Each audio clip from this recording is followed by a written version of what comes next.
Welcome to Kurnool జెస్సీ channel. Chandrashekhar Azad భారత స్వాతంత్ర సమరయోధుడు. ఆయన నిజమైన పేరు చంద్రశేఖర్ తివారీ. ఆయన ధైర్యం, త్యాగం, దేశభక్తి మనందరికీ ఆదర్శం.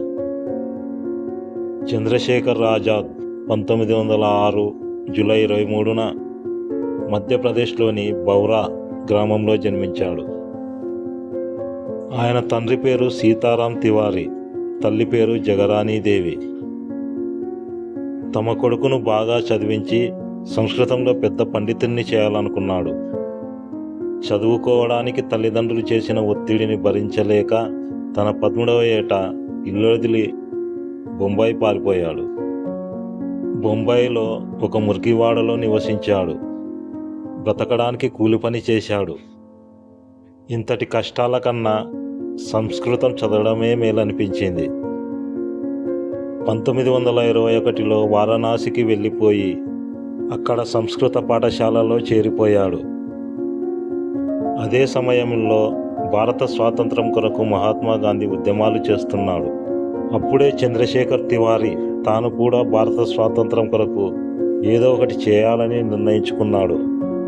1921లో జరిగిన నాన్ కోఆపరేషన్ ఉద్యమంలో పాల్గొన్నప్పుడు ఆయనను బ్రిటిష్ పోలీసులు పట్టుకున్నారు. అప్పటిలోని మెజిస్ట్రేట్ ముందు నీ పేరేమిటని అడిగినప్పుడు ఆయన ఆజాద్ అని చెప్పారు. తండ్రి పేరు స్వతంత్రత, నివాస స్థలం జైలు అని సమాధానం ఇచ్చారు. అప్పటి నుంచి ఆయనకు ఆజాద్ అనే పేరు స్థిరపడింది. ఆజాద్ భగత్ సింగ్, రాజగురు, సుఖ్దేవ్ లాంటి యువకులతో కలిసి హిందుస్థాన్ సోషలిస్టిక్ రిపబ్లికన్ అసోసియేషన్ అనే విప్లవకారుల సంఘాన్ని ఏర్పరిచారు. వారు బ్రిటిషర్స్కి వ్యతిరేకంగా ఆయుధాలతో పోరాటం చేశారు. 1928లో లాలా లజపత్ రాయ్ హత్యకు ప్రతీకారంగా సాండర్స్ అనే బ్రిటిష్ అధికారిని హత్య చేశారు.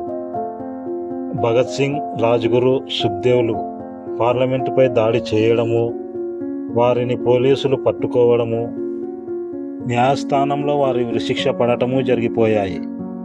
1931 ఫిబ్రవరి 27న ఆల్ఫ్రెడ్ పార్క్, ప్రస్తుతం ఆజాద్ పార్కులో ఆయన బ్రిటిష్ పోలీసులతో ఎదురుకాల్పులో ఉన్నారు. చివరికి గాయపడి బ్రిటిష్ చేతుల్లో పడకుండా ఉండేందుకు ఆయన తానే కాల్చుకొని అమరుడయ్యాడు. చంద్రశేఖర్ ఆజాద్ జీవితమే ఒక పాఠశాల. ఆయన నిర్భయత, త్యాగం, దేశభక్తి భారత యువతకు ఆదర్శం.